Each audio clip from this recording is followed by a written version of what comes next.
Yeah, good morning, YouTube. This quick video, going to talk about the state of modern video games.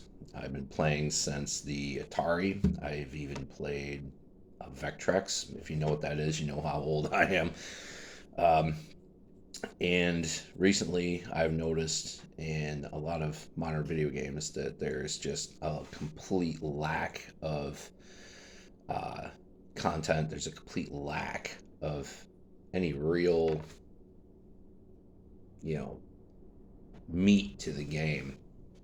Um, you take games like the uh, last two Need for Speed games; they've pretty much died as soon as the first month passed.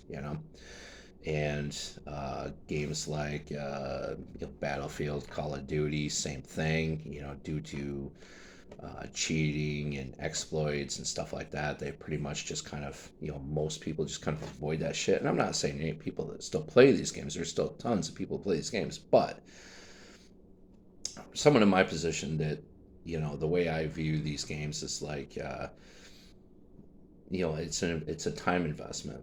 You spend however much you paid for the game, and you want to get the most you can out of it. So you like to you want to explore every nook and cranny. You want to find every little thing. You want to like do as much as you can. You want to get as much as you can out of that game.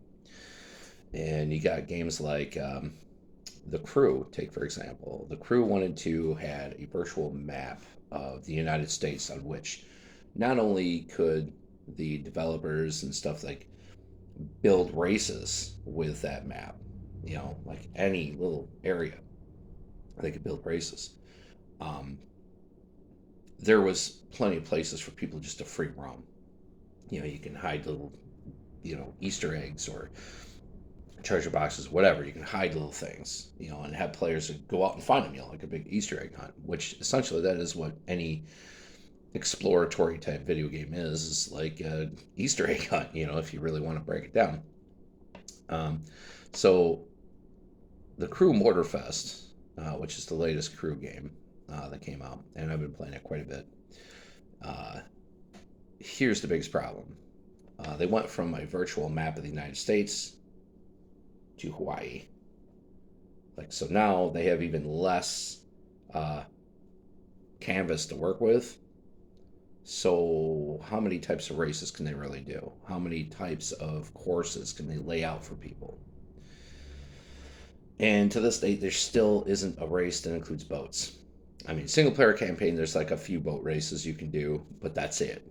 There's no real. So, what's the point of having the boats in the game if there's no races going to be using them? Like with the Grand Race, you got races that go from mud to jungle to asphalt to the beach, even, but there's no race where you can go, like, say, from asphalt to beach to water and roam around the island or whatever. It's honestly, in my opinion, it's a huge waste of resources. It's a waste of what they have, and that tells me that they're probably just gonna do like what most gaming companies do now. It's just like, okay, we got their money. You guys stop working on that. Go start the next one, and that's the unfortunate truth. I've been seeing this in a lot of modern games lately. Games that have so much potential. They're really beautiful worlds to look at, to wander around in. They're really nice to see, nice, fun to do. But then all of a sudden, it seems like no sooner did you finally break down and buy that shit, then it's like over already. It's like, wait, what? Oh man. And I think it's kind of a push for them to get people to be like, okay, I'm bored of this. This is dead. Let's move on to the next one. Let's buy the next new thing. And which, as anyone that even sees like the PlayStation Store or anything like that, you see like there's always some super expensive games coming out. There's always, and they're always pushing for it. Like as soon as you open up the store app, you see that it's just all like they pack all the new ones up there, all the expensive new ones.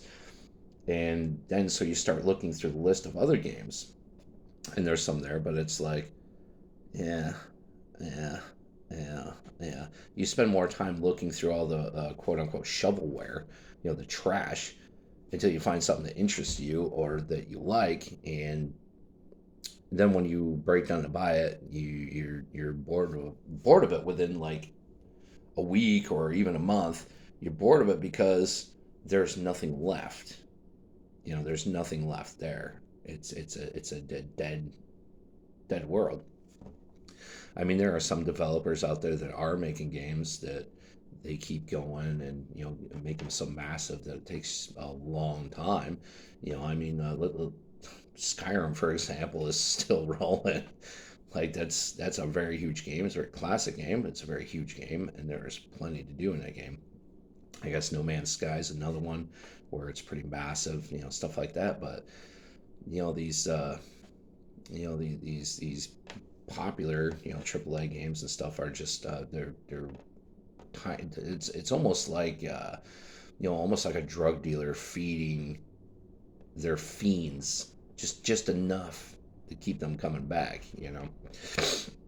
And I've noticed with the Crew Motorfest lately, it's been like kind of rough. You get in the grand race. I mean, I'm used to being in the top five now. I've practiced and got good enough to where I can, with non-meta cars and non-exploits, I can get up to the top five. Now it's as soon as the summit update happens, I'm way back down in the back. I'm lucky if I get 10th. And the reason why this is because all your cheaters and exploiters come on for a couple days when there's something new, bash their way to the front, get what they want, and then they bail. Well, by the time they're all done and cleared out, it's only a couple days left of decent driving of where you can actually have some good races. And then it just recycles all over again. Well, the thing is that with this last update is a lunar year kind of thing. And I've noticed a lot of other games doing this lunar year shit. Isn't it like a Chinese holiday? Which, like, okay, yeah, fine. Um, but why all of a sudden? I haven't seen too many lunar year things in video games um, in the past like 10 years. Now all of a sudden there's this big push for lunar year themed updates and whatever. I wasn't, in my opinion, it just really looked kind of lame, to be honest. It wasn't anything there that was particularly interesting to me. I mean, all this, like Chinese dragon type stuff, themed stuff. I'm not really into that. But anyway, I think this video has gone on long enough, and I think I made my point. That modern gaming is probably going to go through a drought like it did back in the 90s, where there was no real good games until all of a sudden, like, some really good ones popped out and it got everybody's attention again, and we've been riding on that wave. Unfortunately, I think that's coming to a close, and I think we're seeing like the downfall of video gaming again, and it's going to follow the same suit, same cycle. So this video has been a little bit long, but thank you all for watching. I really appreciate it if you guys listen to my rant and comment below what you think about it. Have a good one, and I'll see you guys in the next one.